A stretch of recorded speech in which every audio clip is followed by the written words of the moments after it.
मैं आपके माध्यम से देश की जनता को कहना चाहता हूं, ये परिस्थिति जन्य नस्लीय हिंसा है, इसको राजनीति का मुद्दा नहीं बनाना चाहिए। और मान्यवर 3, 4, 5 मैं पूरे देश को बताना चाहता हूं कि देश के प्रधानमंत्री ने रात को 4 बजे भी मुझे फोन किया है और दूसरे दिन 6:30 बजे मुझे फोन से उठाया भी इस देश के प्रधानमंत्री ने। और ये कह रहे हैं मोदी जी ध्यान नहीं रख रहे। मान्यवर 3 दिन तक लगातार हमने यहां से काम करने का काम किया, 16 वीडियो कॉन्फ्रेंस करी, 36,000 लोग सिक्योरिटी फोर्सेस सीएपीएफ के वहां पहुंचाए, वायुसेना के विमानों का उपयोग किया, चीफ सेक्रेटरी बदल दिया गया, डीजीपी बदल दिया गया, सुरक्षा एडवाइजर भेज दिया गया, चीफ सेक्रेटरी भारत सरकार ने भेजा, डीजीपी भारत सरकार ने भेजा, सुरक्षा एडवाइजर भारत सरकार। और ये कहते हैं 356 क्यों ना लगाया? 356 तब लगती है जब हिंसा के समय राज्य सरकार कोऑपरेट न करे।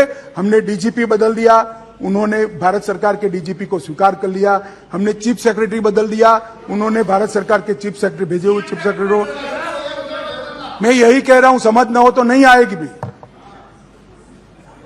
सीएम तब बदलना पड़ता है जब कोऑपरेट न करे। ये सीएम कोऑपरेट कर रहा है, डीजीपी, सुरक्षा सलाहकार, ये सबको हमने बदला है। मान्यवर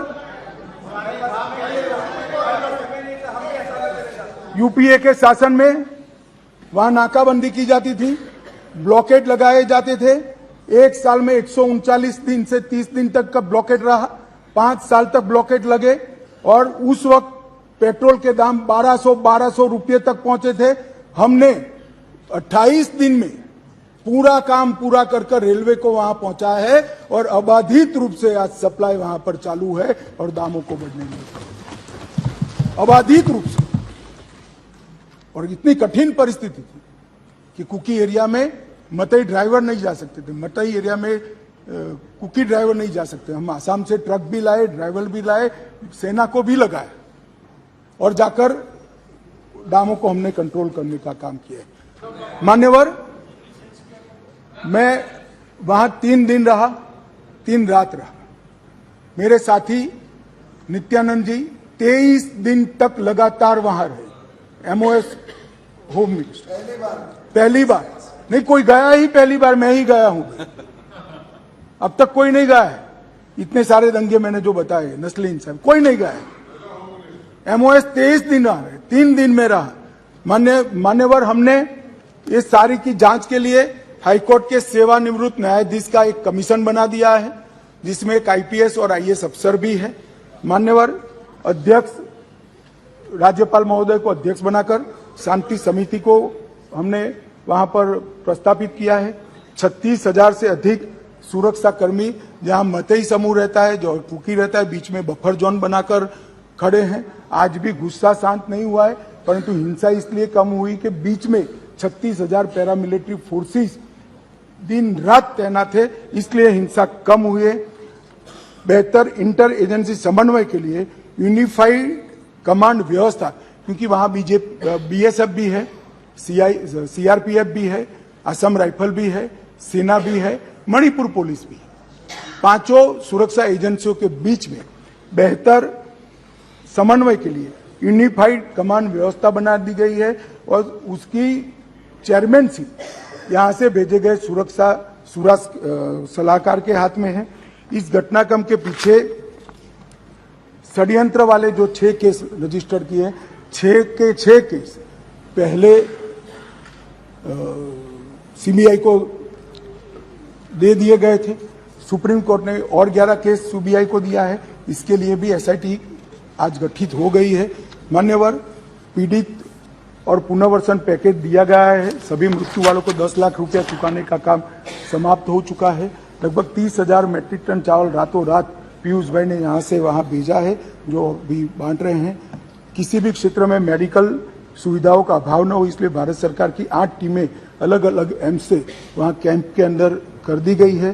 कोर्ट में मुकदमों में किसी की एक्स पार्टी सुनवाई न हो, इसलिए चारों प्रभावित जिलों के डिस्ट्रिक्ट कलेक्टर के वहां वीडियो कॉन्फ्रेंस की सुविधा कर दी है, तो हाईकोर्ट में जाना नहीं पड़ता है, सबकी सुनवाई वहीं से हो रही है।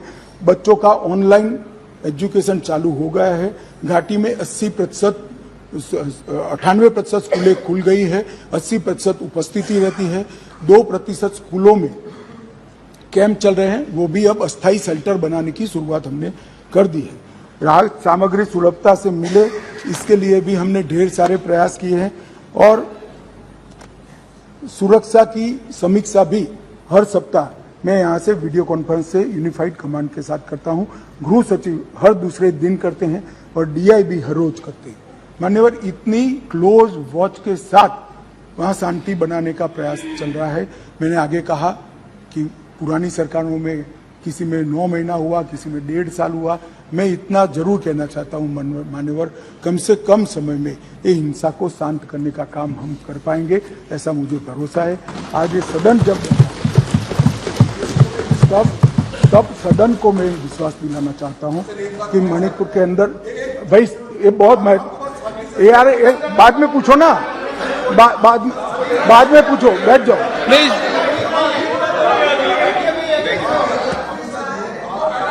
मान्यवर,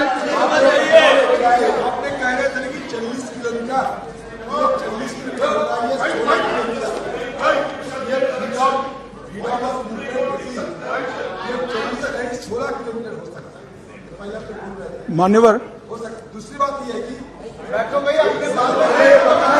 सब ऐसे नहीं होती चर्चा। आपको मौका में देंगे, पूरा मौका देंगे आपको, माननीय गृह मंत्री। मान्यवर, सीमा की सुरक्षा को सुनिश्चित करने के लिए बाड़ बनाने का काम शुरू हो चुका है। बाकी बाड़ का सर्वे हमने और गति से चालू किया है। बायोमेट्रिक्स लेने की गति भी हमने बढ़ा दी है और मैं इस सदन के माध्यम से मणिपुर के दोनों समुदायों से करबद्ध निवेदन करना चाहता हूं, हिंसा किसी भी समस्या का समाधान नहीं है। वार्ता करिए। अभी हम मतई समुदाय के साथ भी वार्ता कर रहे हैं, मैं स्वयं कर रहा हूं। कुकी समुदाय के साथ भी वार्ता कर रहे हैं, आज भी की थी, मैं स्वयं कर रहा हूं।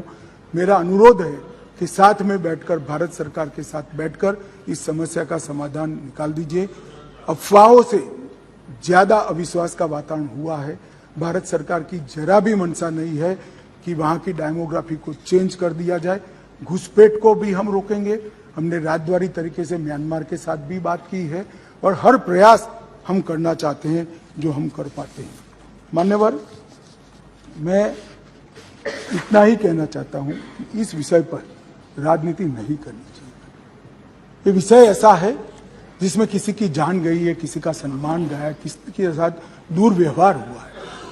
वो व्यक्ति हमसे कितना भी दूर रहता हो, मगर भारत का है और इसके प्रति हम सबके मन में, पूरे सदन के मन में संवेदना होनी चाहिए। मैं मानता हूं कि इस शांति की अपील में मेरी बात रखने के बाद सदन के दोनों ओर के सदस्य शांति की अपील में जुड़ेंगे। मैं बाकी सबका तो भरोसा नहीं दे सकता, मगर एनडीए के सारे सदस्य तो जुड़ेंगे, इसका मुझे भरोसा है।